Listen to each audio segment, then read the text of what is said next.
Je vais vous montrer comment créer vos propres tables de correspondance de couleurs. On dit LUT en anglais, Lookup Table. C'est en fait une méthode qui permet d'interpréter les couleurs à partir d'un fichier brut, ou à partir d'un fichier en tout cas, en entrée. C'est-à-dire que la façon dont les pixels vont être lus en termes de lumière et de couleur, eh bien, on va pouvoir faire correspondre ces valeurs à un certain réglage. Donc ça permet en fait de développer quasiment une image en un claquement de doigts. Donc on va voir déjà à quoi ça correspond dans Photoshop. Donc je vais passer cette étape de Camera Raw, c'est-à-dire que je ne fais rien dans Camera Raw, je vais directement ouvrir l'image dans Photoshop. Évidemment c'est issu d'un fichier brut, donc là j'avais juste l'image déjà ouverte, mais je repars de la base, je repars de l'image de base pour vous montrer que j'ai vraiment rien fait dessus. Voilà, donc ça sort du fichier CR2 d'origine. Donc admettons que vous fassiez plusieurs réglages. Donc par exemple on va faire un niveau.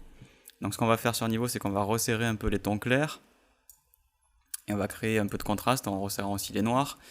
On va ajouter par exemple de la vibrance pour saturer les couleurs. On va ensuite ajouter admettons une balance des couleurs et on va envoyer ici du bleu dans les noirs et peut-être dans les tons clairs on va faire un peu d'orange, donc un peu de jaune, un peu de rouge, histoire de réchauffer tout ça. Et vous voyez déjà que j'ai un ensemble ici de réglages qui donne vraiment une identité à ma photo. Et donc si je voulais maintenant refaire la même chose sur une autre image, alors évidemment on pourrait prendre ces trois calques et les glisser dans la nouvelle image, mais si j'ai fermé cette image et que j'ai pas sauvegardé, il faudrait que je retrouve les valeurs plus ou moins de tête et ce serait pas évident. Ou alors il faudra aller pour chaque calque de réglage et faire enregistrer les paramètres prédéfinis de niveau. Puis aller dans Vibrance et faire enregistrer les paramètres prédéfinis. En plus on peut même pas le faire, tiens je viens d'apprendre un truc, j'étais persuadé qu'on pouvait le faire mais on peut pas le faire avec Vibrance. Bon c'est plus 70, c'est pas difficile à mémoriser, mais balance des couleurs, pareil si vous avez dans balance des couleurs des réglages un peu dans tous les sens sur toutes les glissières, vous n'allez pas vous souvenir de tout, donc c'est quand même un peu relou. Donc en fait, quand vous sélectionnez tous ces calques de réglage, vous pouvez les enregistrer en tant que table de correspondance de couleurs. Table de correspondance de couleurs, c'est quoi? C'est un calque de réglage qui est ici, parmi les autres, et dans lequel on a certaines tables qui sont fournies par défaut, par exemple une Kodak 5205. Vous voyez que voilà, ça resserre le contraste et ça teinte les lumières, ça teinte les noirs, j'ai l'impression un peu en vert, alors que ça se fait en un seul calque de réglage, c'est-à-dire qu'en fait, c'est un peu un super calque de réglage qui contient lui-même plusieurs autres trucs, auxquels vous n'avez pas accès d'ailleurs. Mais ça permet en tout cas d'appliquer facilement un réglage.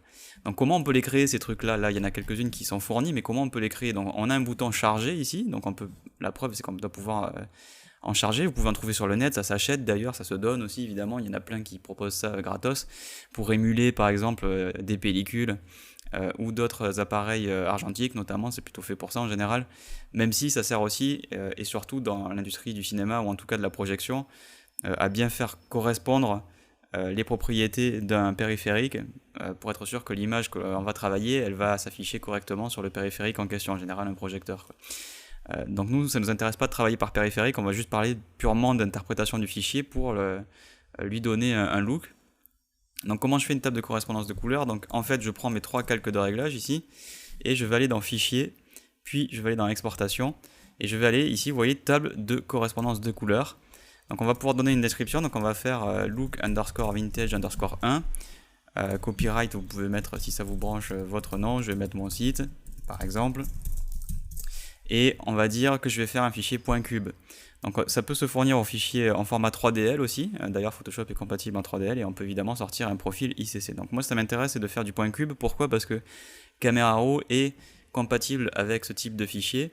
Il y a une petite astuce à savoir pour pouvoir les amener dans Camera Raw, et toutes celles qui sont amenées dans Camera Raw deviennent aussi disponibles dans Lightroom. Donc du coup on va faire une sorte de une pierre trois coups. Donc on va créer ce fichier cube qu'on va mettre sur le bureau.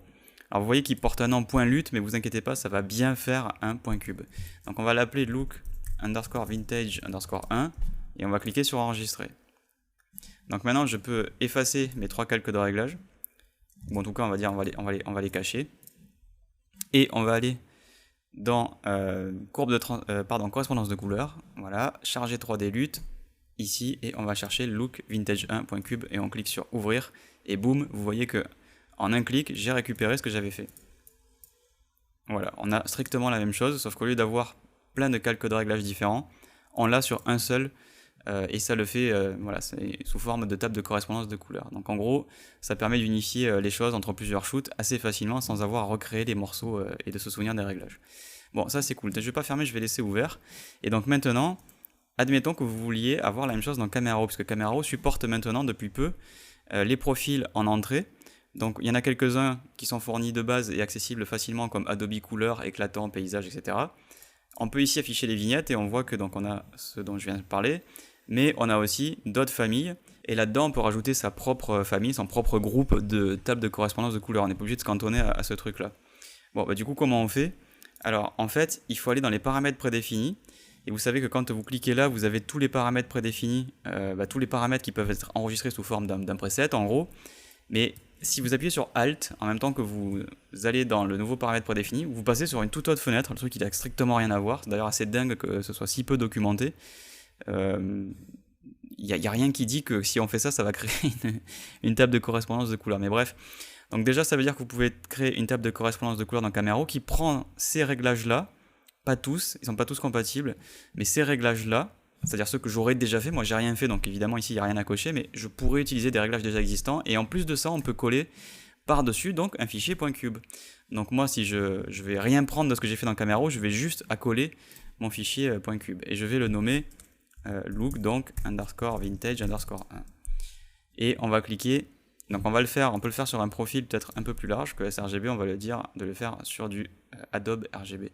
On va cliquer sur OK, donc là il ne s'est rien passé, mais quand je retourne dans le premier onglet et que je clique sur les grilles, j'ai maintenant une famille qui s'appelle profil utilisateur et qui comporte ma lookup table, ma table de correspondance des couleurs pour parler français, et qui s'appelle look vintage 1, et vous le voyez, ça fait du coup exactement la même chose dans Camera Raw que ce que ça fait dans Photoshop. Donc ça c'est quand même bien mortel.